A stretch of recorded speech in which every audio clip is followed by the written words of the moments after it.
कुछ दिनों के लिए आत्मा का निवास है, और जैसे ही समय पूरा हुआ ये आत्मा इस शरीर को, इस मकान को, इस कुटिया को छोड़कर पलायन कर जाती है। अरे जिंदगी एक किराए का घर है, एक ना एक दिन बदलना पड़ेगा। वैसे ये भी किराए का घर ही है, और मौत जिस वक्त आवाज देगी, मौत जिस वक्त आवाज देगी, घर से बाहर निकलना पड़ेगा। जिंदगी के किराए का घर है, जिंदगी एक किराए का घर है, एक ना एक दिन बदलना पड़ेगा। जिंदगी एक किराए का घर है, एक ना एक दिन बदलना पड़ेगा। जिंदगी के किराए का घर है, एक ना एक दिन बदलना पड़ेगा।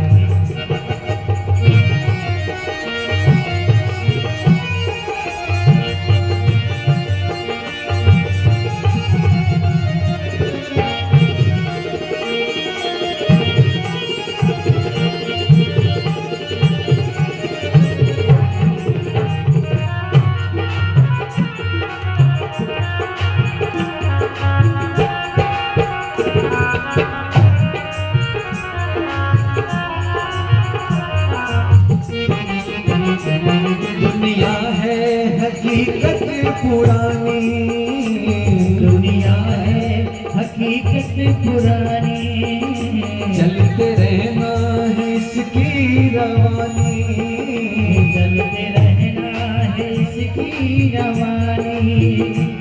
दुनिया है हकीकत पुरानी, दुनिया है हकीकत पुरानी, चलते रहना है इसकी रवानी, चलते रहना है इसकी रवानी।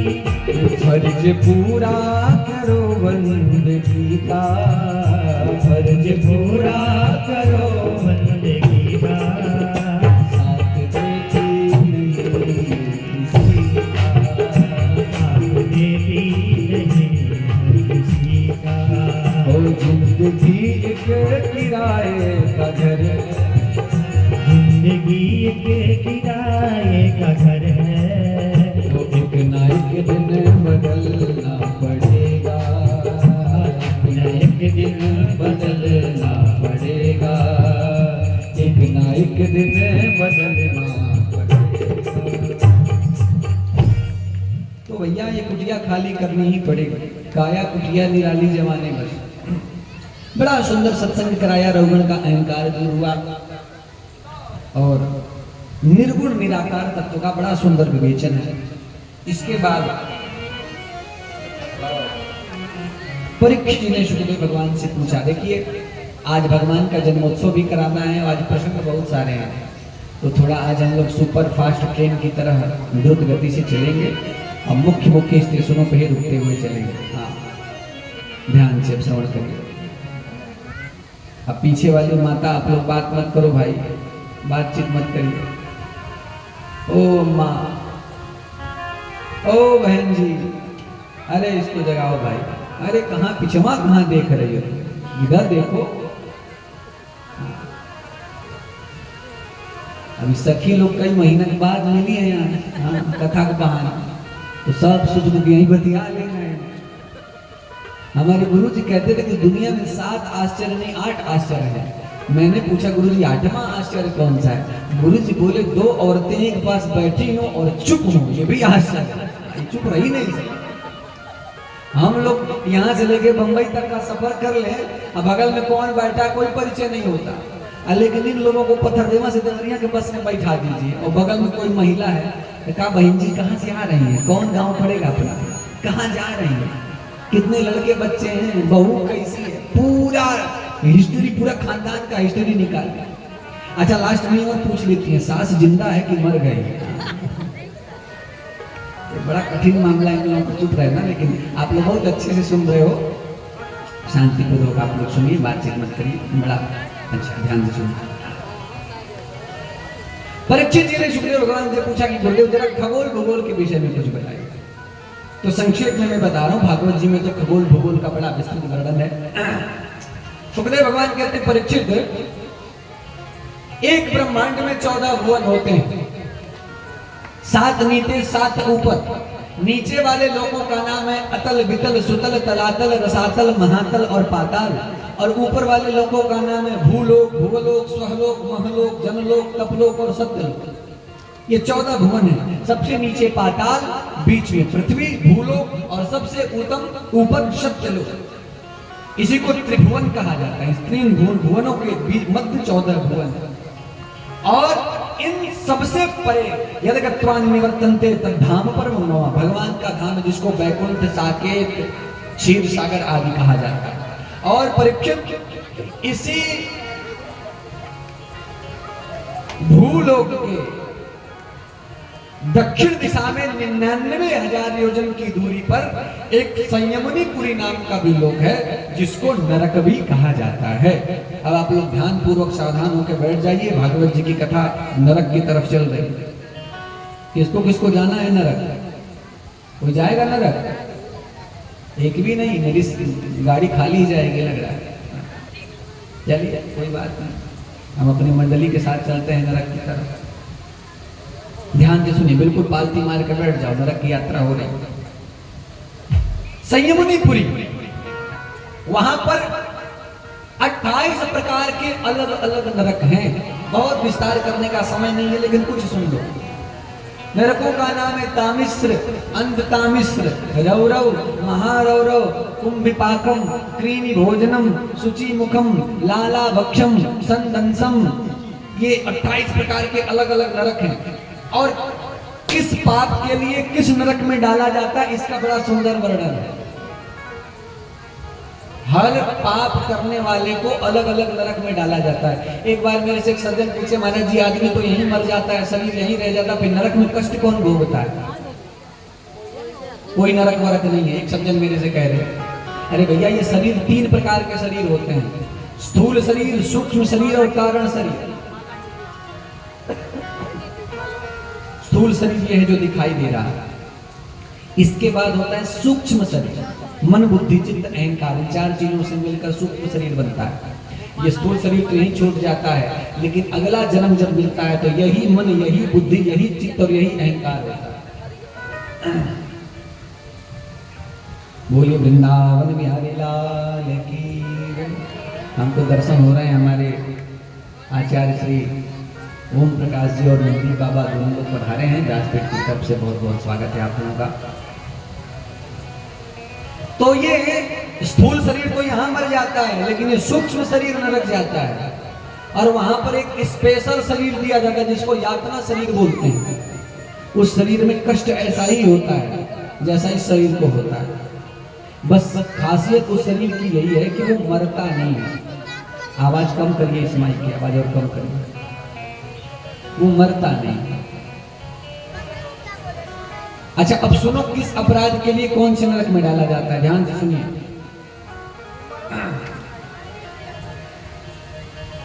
पहला, तामिस नामक नरक में डाला जाता है जो गौ, संत, ब्राह्मण और देवता में भेद करते हैं।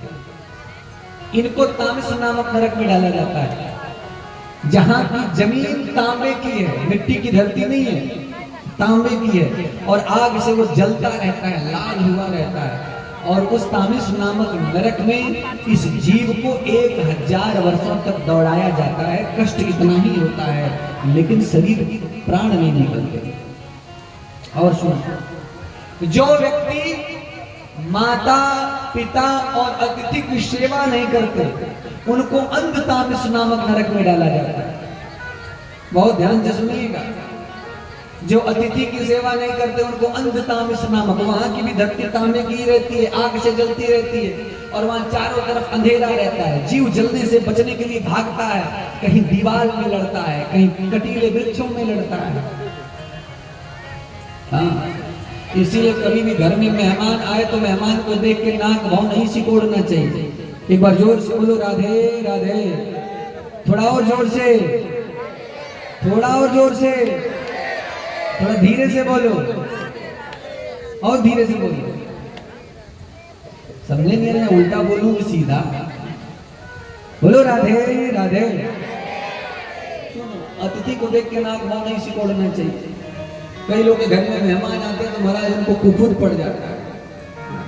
अरे दूसरे क्या कहते, एक बार तो मैं ही गया था जौनपुर कथा करने, तो एक छोटी सी बच्ची थी, 2.5-3 साल की होगी, वो आई हमारे पास और आके बोली कि गुरुजी आप कब मरेंगे। मैं सोचने लगा क्या बात है, आया किसी ने पानी पूछा नहीं, चाय पूछा नहीं, और ये बच्ची पूछ रही है पाठक जी की गुरुजी कब मरेंगे। मैंने पूछा बिटिया से कि बेटा ऐसा क्यों पूछ रहे हो, मैं कब मरूंगा। तो बेटी बोली अभी घर में मम्मी कह रही थी कि ये पंडित जी भी यही मरने के लिए आ गए हैं मेरे घर। आप बताओ, कई लोग मेहमानों को देख के महाराज उनको आफत पड़ जाता है। एक घर में आया मेहमान हो तो बढ़िया स्वागत हुआ, बढ़िया पनीर बना के उसको खिलाया गया। अच्छा दोपहर में तो रुका वो मेहमान, शाम को भी रुक गया, तो शाम को भी उसकी सेवा हुई। अच्छा घर वाले सोचा अगले दिन चला जाएगा, वो अगले दिन भी नहीं गया, वो उस दिन भी रुक गया, फिर अगले दिन शाम को भी रुक गया। अब पति पत्नी से जाके बोला क्यों जी ये तो जाने का नाम ही नहीं ले रहा है। तो पत्नी बोली और मालपुआ बना के खिलाओ तो जाएगा, पनीर खिलाओ, मालपुआ खिलाओ, कहीं को जाएगा। पति बोला अरे अब आ गया है तो जब भोजन तो कराना पड़ेगा, ऐसे कैसे जाए कैसे। पत्नी बोली ये सुंदर सा एक आसान सा काम है क्या, ज्वर जुखाम और पाहुने इनका एक उपाय, अलंगन दे दो तान के फिर वापस ना आए। चाहे जुखाम हुआ हो, चाहे बुखार हुआ हो, चाहे घर में पहुना ज्यादा दिन रुक जाए, तो एक काम करो, एक टाइम का उपवास करा दो, बस अपने आप भाग जाएंगे। पति बोला ऐसे कैसे हम लोग भोजन करें और मेहमान को भोजन न कराएं। तो पत्नी बोली कि ऐसा नहीं, आओ झगड़ा कर लेते हैं हम दोनों, भोजन नहीं बनाएंगे। पति बोला हमने तुम्हें तो कभी झगड़ा होता ही नहीं। पत्नी बोली नकली झगड़ा करो। पति बोला ये बढ़िया है, करो झगड़ा। पत्नी बोली दिन भर चिल्लाते रहते हो मेरे ऊपर, मैं न करूं तो एक काम न बने, आज मैं खाना न बनाऊंगा। पति बोला असल बात की होना तो बनाना मत, नहीं खाऊंगा एक दिन तो मैं मर नहीं जाऊंगा। हाँ तो मैं बनाऊंगा। अब झगड़ा कर लिया मैंने, अब लगी झूठ मूठ कर रोने। अब बाहर कमरे में मेहमान सुन रहा था कि दोनों झगड़ा हो गया, अब तो भोजन नहीं मिलना है, तो वो भी अपना बैग झोला वोला उठाया और चल दिया। अब पत्नी यहाँ रो रही थी, जब चला गया देखा तो पति बोला अरे तुम क्यों रो रही हो, मैंने तुमको सच में थोड़ी डांटा है। तो पत्नी ने तुरंत आंसू पोंछ के बोली तो मैं भी सच में थोड़ी रो रही हूँ। तब तक जो मेहमान गया था वो वापस आ गया, वो बोला तो मैं भी सच में थोड़ी गया हूँ। महाराज जो अतिथि का सत्कार नहीं करते हैं वो अंधताड़िस नामक नरक में डाले जाते हैं। इसलिए माता पिता और अतिथि इन तीनों का सत्कार आपको ईश्वर के रूप में करना चाहिए। क्यों? क्योंकि हमारे वेद भगवान कहते हैं, श्रुति भगवती कहती हैं, मातृदेवो भव, पितृदेवो भव, आचार्य देवो भव, अतिथि देवो भव। ये माता पिता कोई हाड़ मांस के पुतला नहीं है, ये देवता हैं, ये भगवान हैं।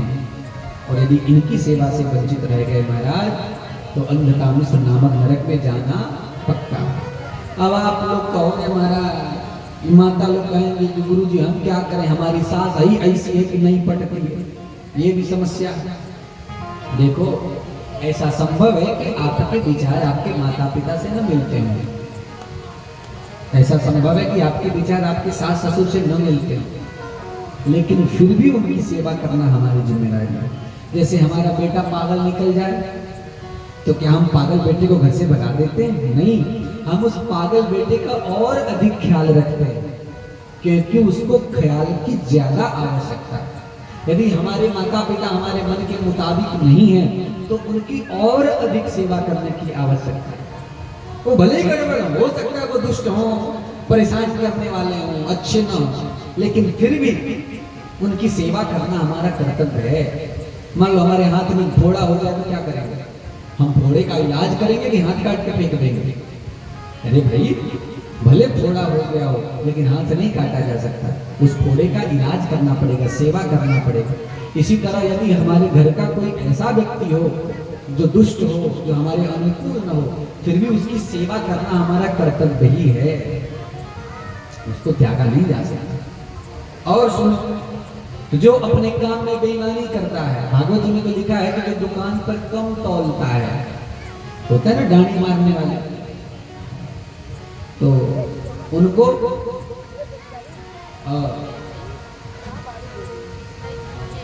पुयोद नामक नरक में डाला जाता है।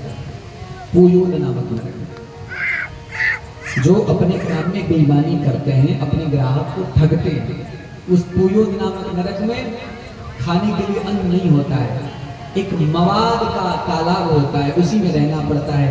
और जब भूख लगती है तो पीने के लिए वही मवाद, खाने के लिए वही मवाद, बड़ा कष्ट। मैं बहुत ज्यादा नहीं बताऊंगा, एक और बता दे रहा हूं, उसके बाद हम लोग आगे बढ़ेंगे। जो मुर्गा, बकरा, मछली और न जाने क्या क्या खाने वाले लोग हैं, उनको कुंभी पाकम नामक नरक में डाला जाता है। किसी भी जीव की हत्या करके खाने वाले लोग, भले ही हत्या कोई और करे, आप दुकान से खरीद के लाओ, आप बराबर के हिस्सेदार।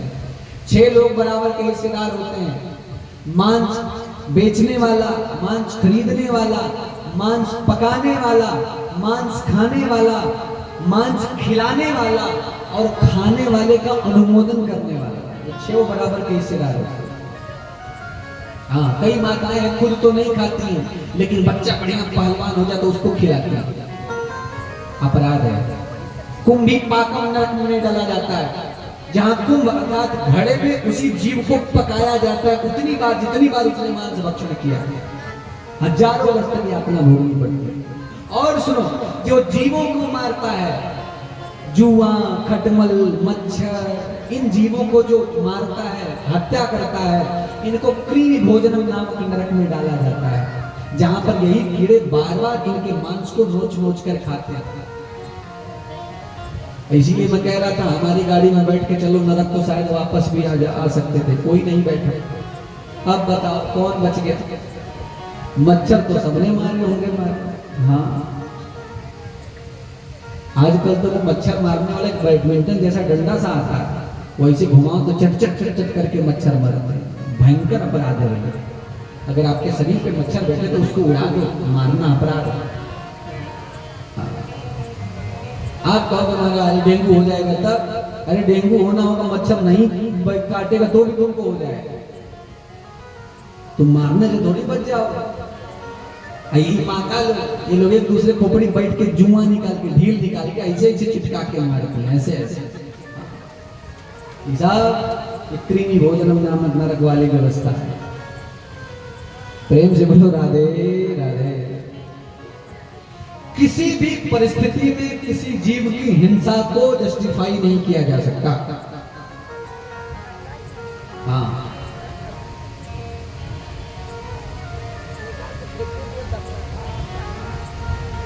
इतना जब सुना परीक्षित महाराज तो थर थर कांपने लगे कि गुरुदेव, इतने छोटे छोटे अपराधों की इतनी बड़ी बड़ी सजा है, मेरा क्या होगा? मैंने तो एक सच्चे संत का अपमान किया है, गले में सर्प लपेट दिया था, मेरे लिए कौन सा नरक होगा? सुखदेव भगवान कहते हैं परीक्षित, इसमें कोई संदेह नहीं है कि किए हुए कर्मों को भोगना ही पड़ेगा, चाहे शुभ हो या अशुभ हो, अवश्य में भोक्तव्यम कृतम कर्म शुभाशुभम, कोई संदेह नहीं, भोगना ही पड़ेगा। अरे भाई, कपड़ा गंदा हो जाता है, हम घर में धो लेते हैं, लेकिन मान लो बहुत महंगा कपड़ा हो, दाग लग जाए, तब धोबी को लेते हैं, ड्राई क्लीनर को, फिर वो बढ़िया केमिकल लगा लगा के रगड़ रगड़ के उसको धो के साफ करके देता है, दाग छुड़ा के। ऐसे ही हमसे अनजाने में कोई अपराध हो जाए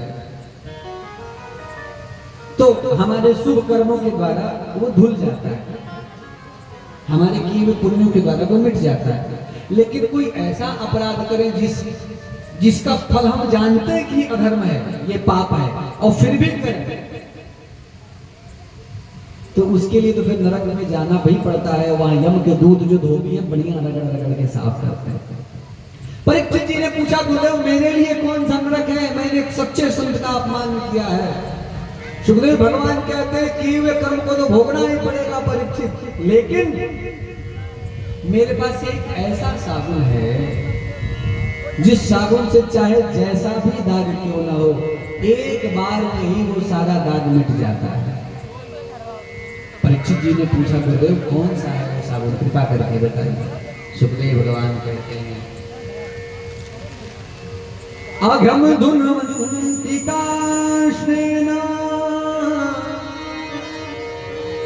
मीहाराइव भास्कर केचिद् केवलया भक्त्या वासुदेव परायण। सुखदेव भगवान कहते हैं, अगम धुनवंतिकाश्रेण मीहाराइव भास्कर। परीक्षित, जैसे अघरूपी अंधेरों को धोने के लिए सूर्य की एक किरण पर्याप्त है अंधेरा दूर करने के लिए, वैसे ही अनंत जन्मों का पाप धोने के लिए, अगम धुनवंती धोने के लिए एक भगवान नाम काफी है। कितना नाम? एक नाम। मैं अपने मन से नहीं कह रहा, भागवत जी में लिखा है, सक्रिं मनः कृष्ण पदारविंदयो निर्वेशितं तद्गुणरागैः। सकृत मनः कृष्ण पदारविंद। सकृत मने एक बार, केवल एक बार कोई कृष्ण को प्रणाम कर ले, नते यमं पाशभटश्च भाटा, वो फिर कभी यम पास में नहीं बनते। और भागवत में क्या तुलसीदास जी ने भी कहा है,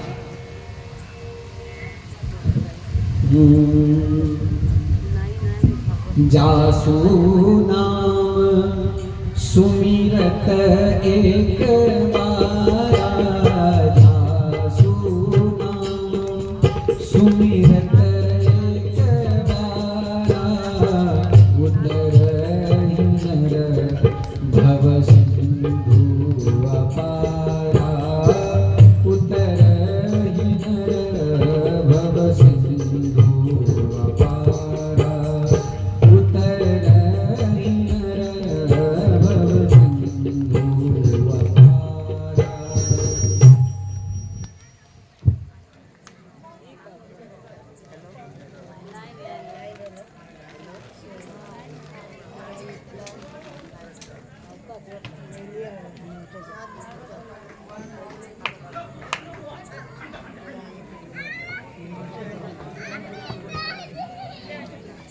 चालू कर, चालू कर।